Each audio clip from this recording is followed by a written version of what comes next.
hugely stressful. And for me, sewing, I'm very bad at sewing. I never sew anything other than for art. And then when I do it for art, I always figure like, well, I'm an artist, I don't have to be so good at this.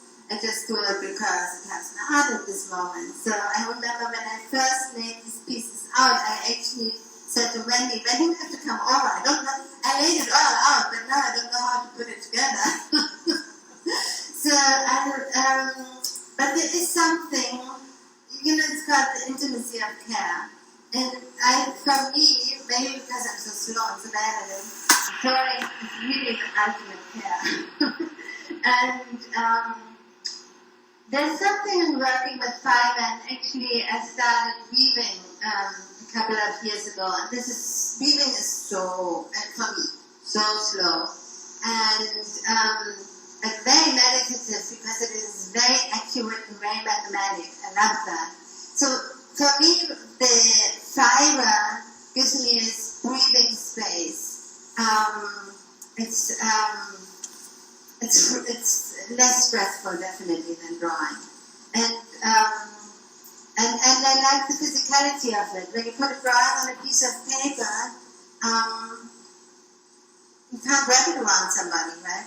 So it gets kind of very two-dimensional. I like to put it onto fiber, and these are actually just fiber, like they're printed on fiber. I didn't paint them or draw them or something on fiber. Here I also use in some cases felt. I have felted quite a bit.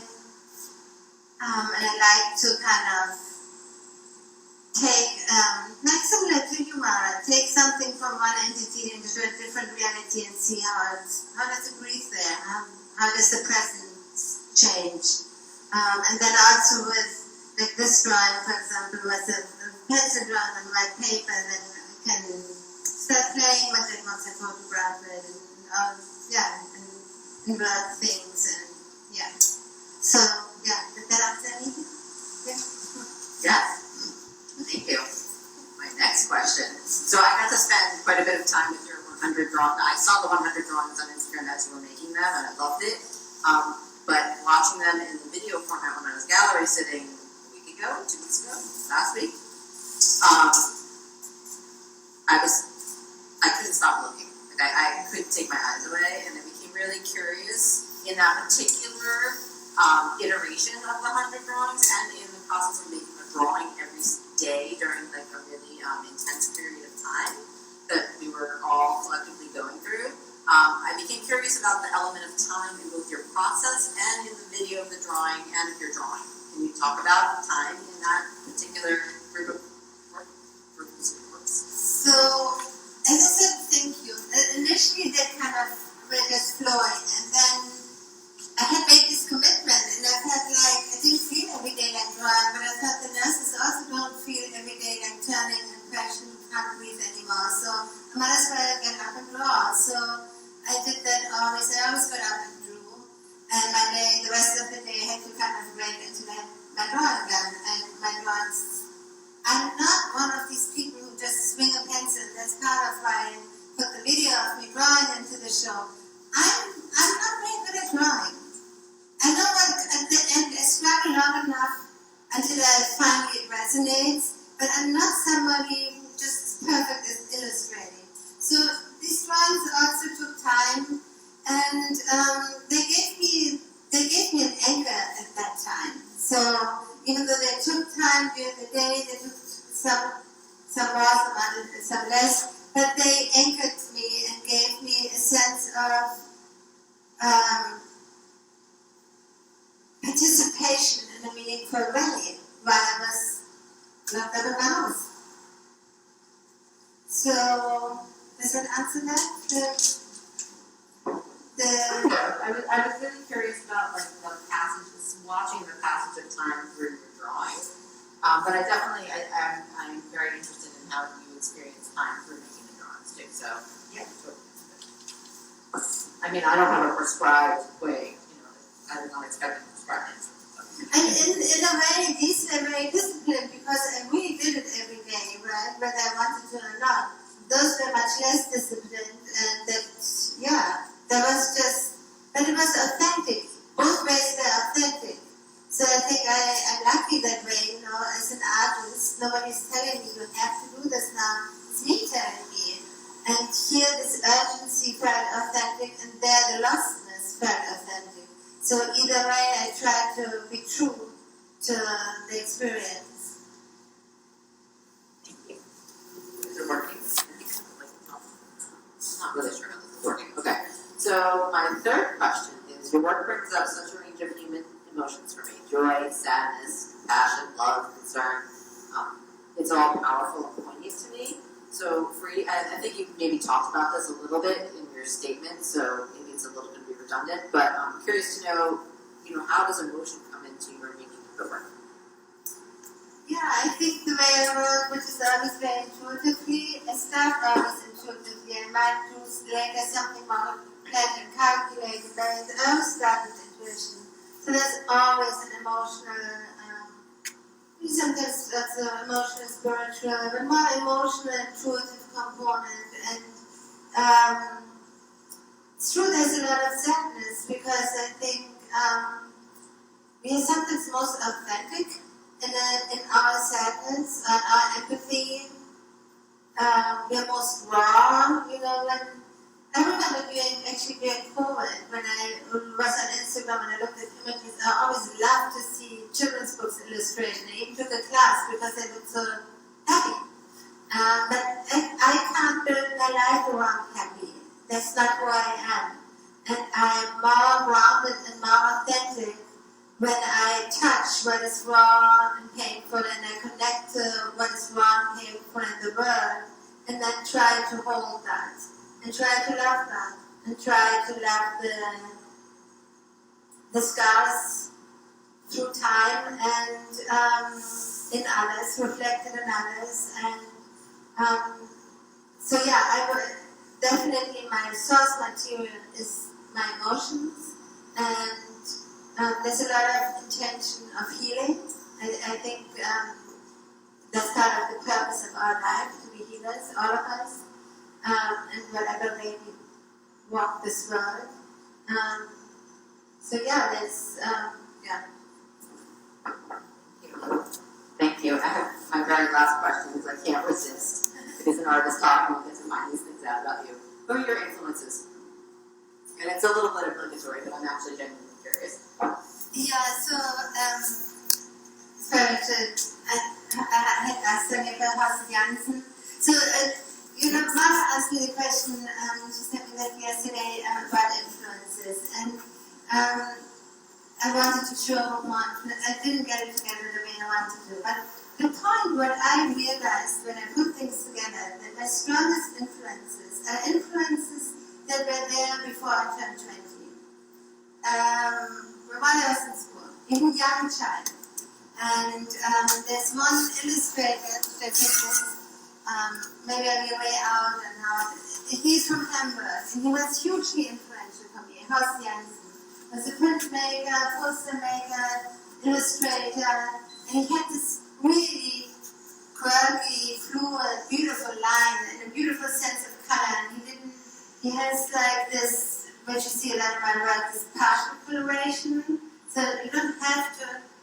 First of all, he didn't finish everything to the last. It wasn't supposed to be a photo, and the way he used color was very selective, and my eyes very beautiful. So he was in Hamburg. He was alive when I was alive. My mother was at the art school when he was teaching there, and so he was around. He was in the bookstores and the windows, and he had exhibitions, and he was present in my life. And as a figure, and it made me, and thinking of that, most of these influences were really early influences, made me aware of the role that Hera plays in a suburban community or a rural community. That they're real artists living around students, that the students come here every year and show their art, and that we're accessible, and that there's an exchange, that art is something they can see on everyday, it's accessible in an everyday kind of way. When we started the show here, your granddaughter is gallery sitting, is Gallery set for several years. So they're in and out in a world that is, the student show. And I showed here the student show. Yeah. But the point being, it's part of the community, and I think that is really so important. So my early influence was somebody from the community, then Egon Schiele, which you can, I'm sure, see in my work. People who were, so he had this really kind of esoteric, neurotic body translation, fluid sexuality, sparse but intense coloration, and also a phenomenal line. And then women artists like Paula Modersohn-Becker, Pippa Collins, later Marika Saad. I was always fascinated when women, painters generally, there's such a beautiful picture of a little girl with a dove in early Picasso. When people could render children and the mother-child bond without being sentimental about it. I think childhood is a very, very severe affair, and I think motherhood is a tremendously, profoundly severe affair. And I like when that comes through in art, that it's not all just lovey-dovey and pink and fluff, but that these are actually serious spirits meeting in a serious, intense, deep way. So that has influenced me. And also like people like Paula Modersohn-Becker who painted herself so unadorned, just as a woman, who didn't need to be perfect to any standardized societal test. She was just a woman with a big nose and big cheeks and robust body. So this honesty with the self in the art, also coming from a woman, also really influenced me.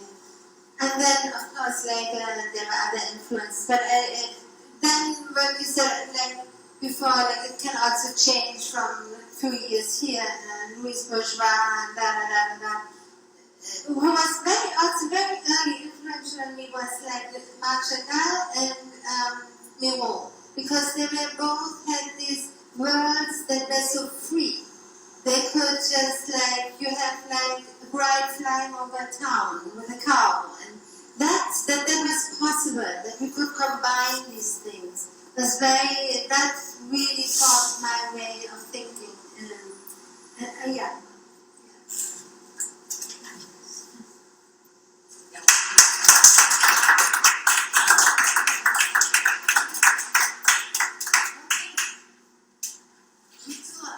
So should we move again or should we stay on the side? Everybody wants to stay, so okay. But you should be here. Oh, you want to be here? Should I move? I can move it. You want me to move it over there? Yeah. What's this? How far? Just there. Just right there is good.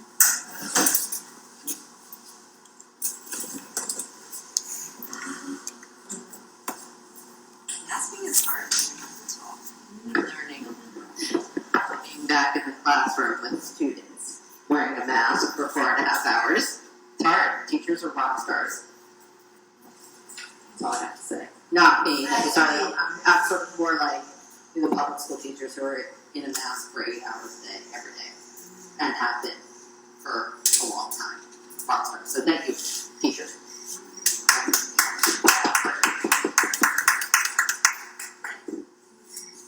Okay. I'm ready. Okay. What inspired you to work with cutouts, and when did they make their way into your work? Okay, so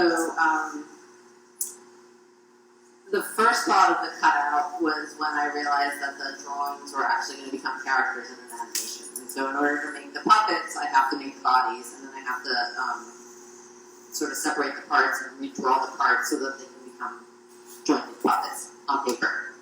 And that's part of that process. So it was sort of like I had to do that to turn the monsters into characters that I was going to animate.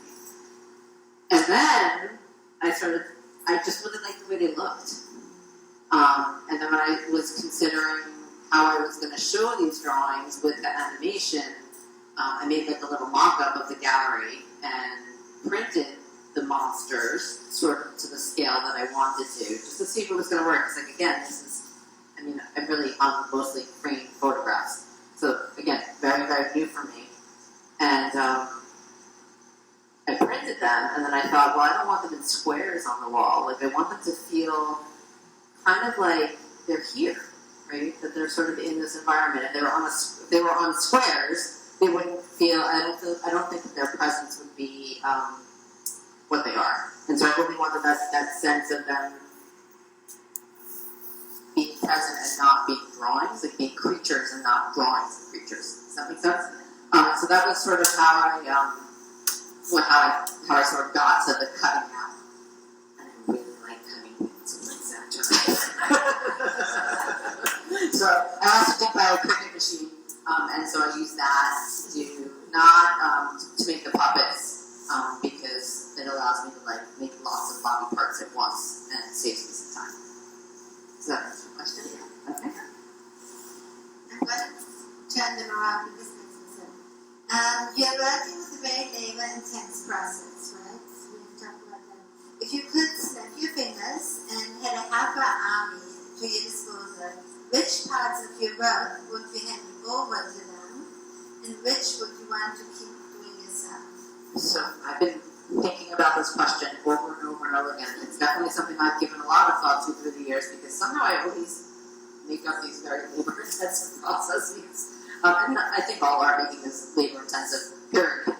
But somehow I overdo that or push that as far as I can. Maybe to just make myself crazy. But actually, I really enjoy the labor. So it's hard to decide what I would, if I had a studio assistant, magic studio assistant, what I would do. The cutting is very labor intensive and it doesn't necessarily need to be done by me, even though I enjoy that part of the process. I think that's something that I would probably easily be able to sort of pass off to somebody else. Sometimes I think with the animation I want someone else to do it. I want the idea in my head to sort of just be. Because the animation is actually the most labor intensive thing I've ever done in my life. And it's slow, and it's also hard to, I have this bad habit, and I know I have other artist friends who do this too, we love to, watch TV while we're doing things, so, I can draw, and, have a TV show in the background, and, follow the narrative, and I can, sort of takes me out of myself, and lets me just, focus on the work in a weird way. And I do listen to audiobooks, but it's hard to listen to a story or listen to someone talk while you're animating. At least I find that's hard. But I also really like it. And I like the labor intensiveness of it. And this persnickety parts of it. In the picture. And I'm doing stop motion animation. So, which is also a nice way for me to include photographs in my work. So that answer that? Okay. So the last one is, Sammy asked me whether you can say a couple of influences and also really relate the influences to your work that we can understand it. Okay, so I brought some pictures in a book of two artists who have been very influential with this particular art, but I'll start with Brahmst, who's been something, I think there's sort of the idea of bodies and bodies doing things that hurt each other and hurt people, and his depiction of hell. And I find myself going back to his work over and over and over again. And there's something about it that I don't know that I can put my finger on it particularly, but especially in the animation where the bodies are sort of on top of each other and touching and doing things. I was thinking a lot about his work. Terry Gilliam, the animator for Monty Python, thank you. And there's so many animators whose work I really, really like, so I'm just not going to name them all. But the other two artists are... microphone issue. Is it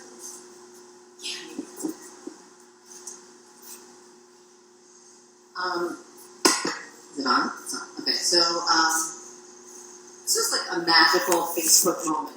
And I'm not really on Facebook anymore, but a couple of years ago, someone, forget the place, they were posting this guy's work, Fortunato Lissetti, who is an Italian Renaissance doctor, artist, philosopher, those guys did everything. I can just pass these around, but they're images of like, they're monsters. He was studying basically human deformity, and was really interested in thinking about human deformity and monsters as not things that are scary, but things that we can learn from. And so, I mean, I've been playing with like animal-human hybrid creatures, that idea for a long time, and that's definitely like, I'm interested in technology and sort of, structures of power and deities, and but this was really interesting. Like his work really just sort of sat with me, and so I like looked him up and I printed out stuff, and I his work on my studio wall, and I looked at it a lot, and it's weird and wonderful, and I love that. So he's someone, and I mean, I think weird and wonderful. I mean, I hope wonderful. Definitely weird. I hope wonderful is an adjective that I can use to describe the monsters. Weird and wonderful feel like very apt for this work. And then Leonardo Carrington, surrealist, female surrealist, and she did a lot of paintings. And her, I can just pass it over and you can all check it out. She also wrote stories, really weird and wonderful short stories, and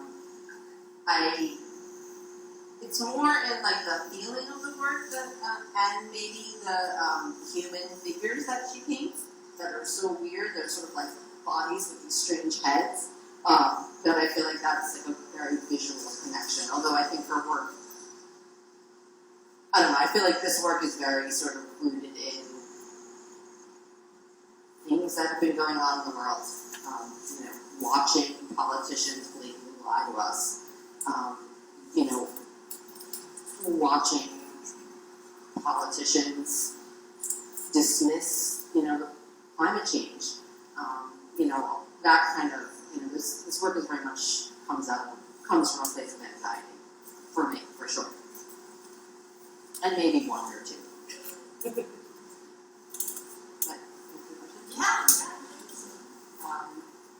We have one online question. Okay. You're really For both of you. okay. So whoever wants to answer first. From Damon, were you aware of each other's projects before you were preparing for the show? Did they inform each other? Or would you consider collaborating on a project based on these two bodies of work together? That's an interesting question.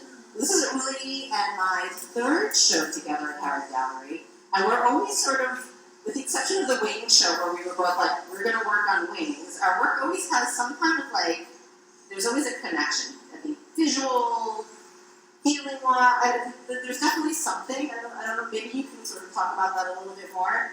So I think we sat down with each other in the spring last year and said, okay, what are we doing? And I said, we look at these drawings because I'm thinking about showing them and I'm really scared.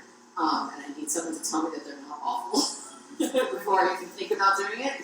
And you told me what you were going to do, and I think we were just sort of like, well, this is a crazy time, and we're just going to sort of see what happens. Or, like, we just sort of won it this time. And I'm actually really pleased with the way the work sort of plays off each other. Yeah. Would I collaborate on something with you? Yeah, of course. I would also collaborate. And I find this almost more exciting because we don't plan it out. And it somehow complements each other in a good way. It feels so good to be in this space with our work together. Again, each time I feel that it's very easy for us to work together and things just like kind of happen to flow and it's just so easy. Something is so easy. I think that I like it this way because this works. And anything right now that works, I don't touch. Well said. Do you all have any questions?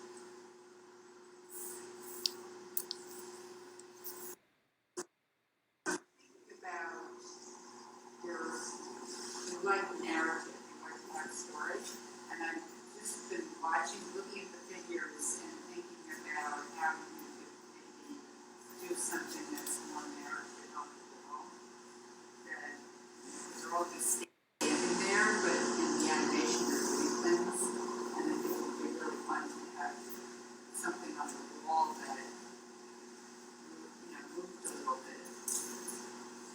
Yeah, so interestingly, you had brought that up because I'm like, okay, what do I do next? Like, where do I go from here, right? Like, and one of the things I'm like, oh, you know, the little monster boxes, I was able to move the monsters, and I'm like, yeah, I think I could actually sort of have some sort of monster party. I mean, the monsters, like, in my head, the monsters like to party, and they don't really care what the consequences of their partying is. Right? Like, that's the kind of creatures we're talking about here. They do what they want, they just don't care. And so I feel like that is definitely something that I'm thinking about, and maybe if I get a chance to show monsters again, a different iteration, that might be something I would think about and consider. The other thing that I'm thinking a lot about is that the monsters probably have pets. They probably have little minions. And so I'm thinking about what those might be. Thank you for your question. I don't know if it's obvious, and I'm being stupid about it, but it is obvious that the head, mind, brain equals the genitals.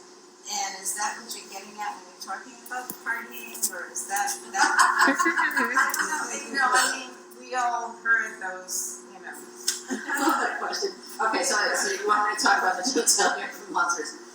Originally, the first monster that I drew, which was the click beetle, which is this little drawing over here. I don't know if you can see this. Had a very large phallus. And I was really thinking very literally about like power and phalluses and you know what it means to have a phallus and all this stuff. So when I started doing the drawings in Procreate, the monsters actually had penises. I hope that's okay to say on Instagram. But the heads of the penis were mimic, were their actual heads. So it was like sort of like that little joke, men think with the long head. It's sort of playing on like certain, stereotypes. And I was showing them to my husband, hi Rob, and he was kind of uncomfortable with it. And it gave me pause to think about how I was going to depict genitalia.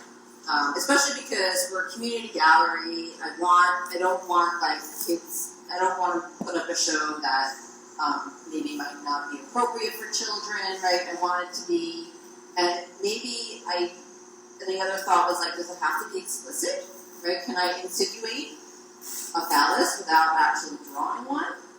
And then I thought, wait, what happens if I just put the head there? And I tried it, and I thought, this is kind of interesting. And so there's been, like, Willie and I had an interesting conversation, but a few other people have mentioned it to me, that, they don't necessarily all feel really male, especially because which is curious, because for me they're definitely men.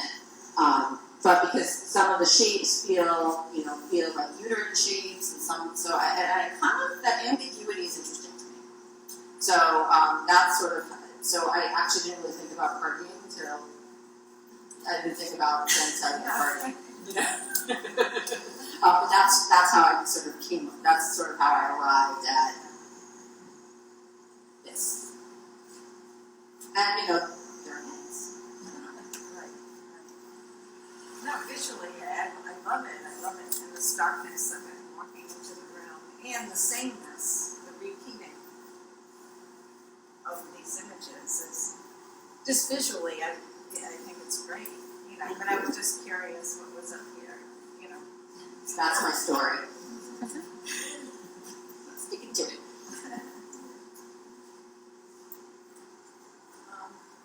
I had another just comment about what I found so striking about your work is this figure. She's repeated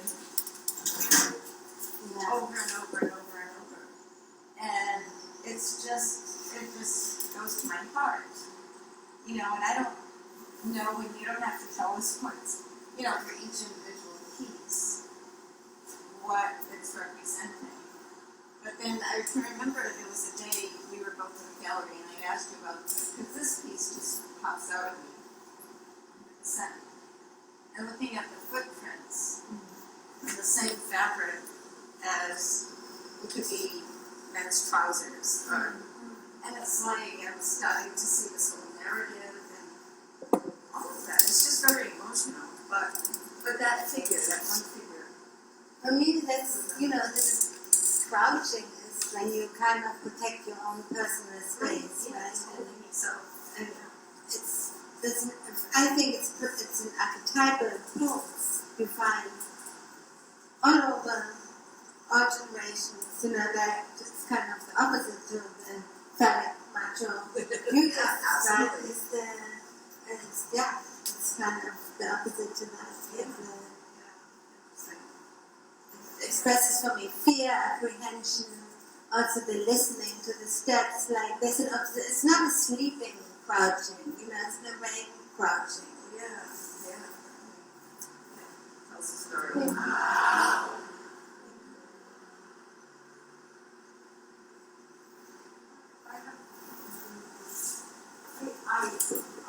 I was in the show a few days ago or last week, and I saw these monsters. I saw these monsters on the wall. But when you stand next to them, and he stands, there, it was like they came to life.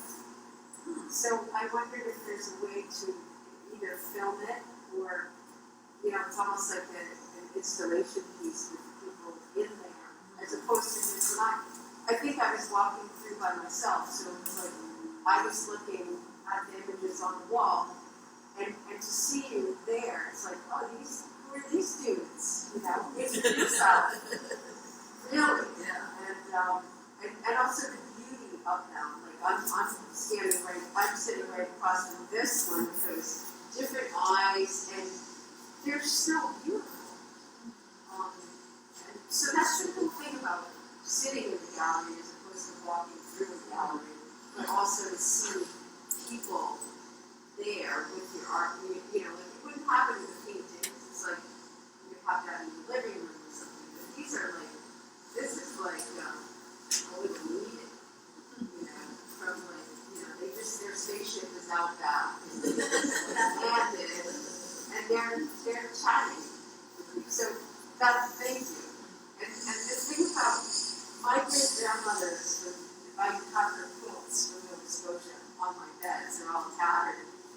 But it's almost like this, wow, that coming around to women being able to make these and not just okay, we gotta keep our family warm, and this is my only expression of art, is these quilts, and I'm turning butter, and doing this and doing that, and I really, there's something about them as actually if you were freezing or shivering, that character, you could take them and cover yourself, protect yourself and warm yourself and your family. So I always wanted to make large blankets. And so they came out of, for years I wanted to make a large blanket. And it came out of that idea that you could wrap a small child in. And the dimension was based on being able to wrap a small child. Well, I also think textile always has that relationship to our material life, right? And we spend so much time with textiles. It's so much part of our lives. And it's comfort and warmth and I also started a little story one time, and I related it to, I've had multiple surgeries and illnesses, and I related it to my grandmother's quilts, which is sliced together, piece to piece and sewn together. And it is kind of like they're having this, these kind of different stories within this one quilt. It's you kind of it release a healing. You put them together, or you put them back together in your way or something. Thank you very much. I did want to address what you said, Judith. I kind of had this little fantasy that people would come in and take selfies. It hasn't quite happened yet, but I don't know. If anybody on Instagram comes in and wants to take a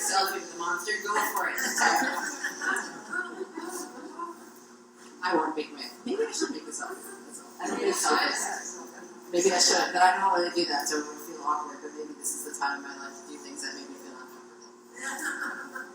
Are you selling tickets for the spaceship ride too? No, because they don't come from space.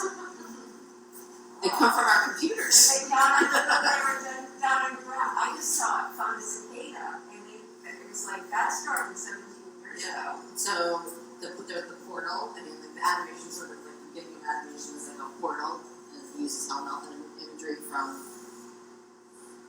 medieval times, and literally lifted from a medieval painting of the Hellmouth, and the monsters, you know, sort of the portal is the computer, so they I'm taking you into there, and they live like in Hellmouth underground. So. Or work with Hellmouth is. I sort of envision it as being underground, but it's a Hellmouth, so I really don't know where it is. A Hellmouth. It's the mouth of hell. Oh. Yeah. Yeah.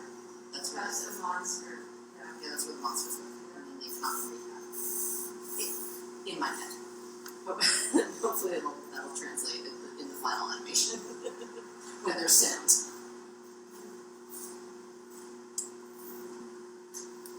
So this isn't a question, but it's a comment that during the pandemic, I really looked forward every day to looking at the drawing. I didn't see that. Yeah. And when they stopped, they were actually, it's like, what? And I was stuck in Instagram together.